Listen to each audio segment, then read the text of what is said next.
What if I told you that everything you were taught about alignment was wrong? That there's another way to approach yoga that doesn't focus on the body at all? And that by understanding what the ancient yogis actually prioritize in their practice, you can transform the way you move on your mat and create a practice that's more sustainable, more effective, and will last you a lifetime. Now, you might be thinking, what is he talking about? I've been doing yoga long enough to know that almost every class that I've ever attended is alignment-based. But let me reintroduce you to the concept you may have heard called prāṇa, a vital component of the practice that the ancient teachers before us went to extraordinary lengths to understand, and which has been overshadowed by our modern day fascination with body alignment. I've been teaching and practicing yoga for decades now, and like many students, my first love in the practice was postural alignment. The desire to do all of the yoga poses, well, I guess you could say correctly. I even remember the exact moment when that desire began, and I bet you do too. For me, it was my very first yoga class, and there was one moment in particular that I'll never forget. So let me bring you into that class. I was super uncomfortable. I had no clue what to expect. We were about 10 minutes in, and at the time, I felt like I was doing everything pretty decently. Honestly, my only goal was to say I tried it and probably never go back. The teacher led us through a warm-up, some sun salutations. I remember the excruciating pain in my shoulders holding downward facing dog. And then we went into warrior two. My right foot was forward, my left foot was back. The teacher told me to bend my front knee, and I looked down, and to my absolute shock, my right leg was still straight. I tried again and nothing happened. But you want to know the wildest part? Instead, my back knee actually bent.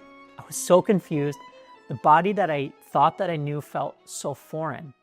There was shock and horror and confusion and most of all embarrassment.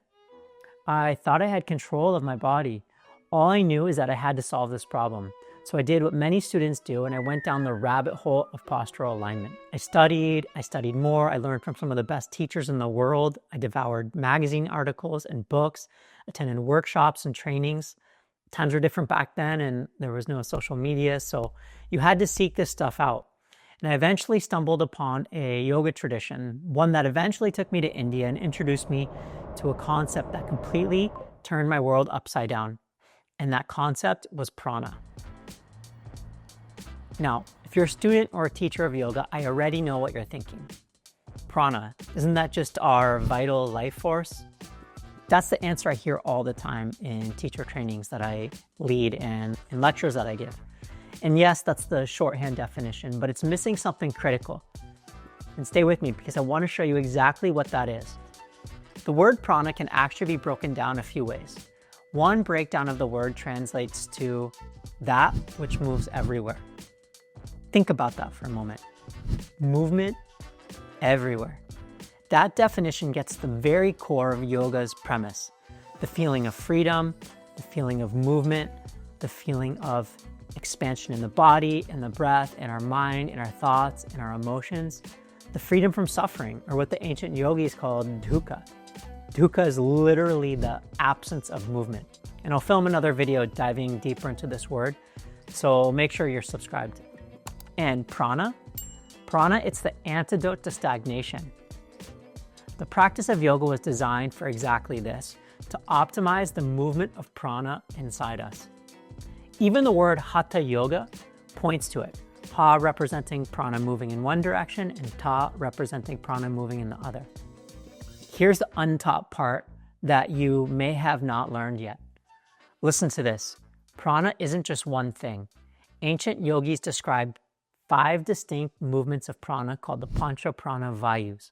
Prāṇa vayu, which is centered in the chest, is responsible for inhalation and for anything we take in. Breath, food, water, even life experiences. Apana vayu is centered in the lower abdomen, responsible for exhalation, elimination, and the feeling of letting go.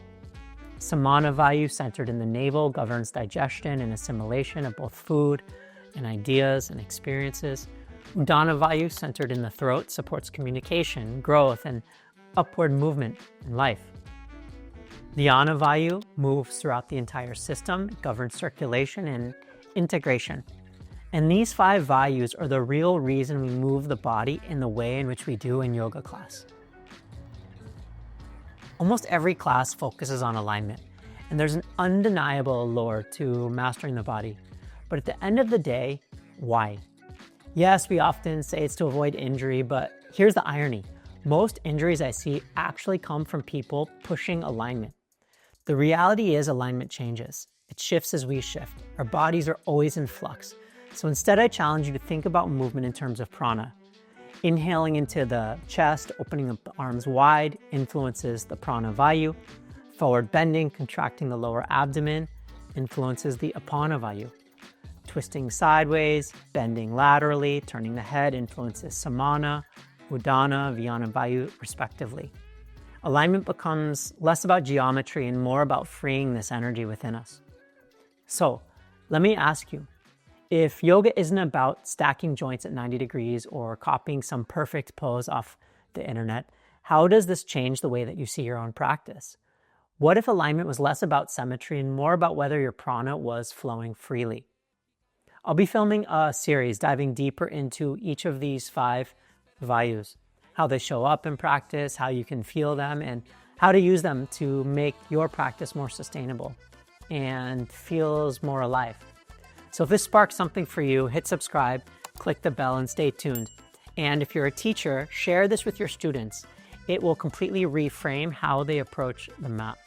Yoga alignment isn't about muscles, bones, and perfect angles. It's about energy and movement. And when we reduce yoga to geometry, we miss its genius. But when we learn to align with the prāṇa, the practice transforms. It stops being about getting it right or being perfect and starts being about feeling fully free. And that's an alignment worth practicing.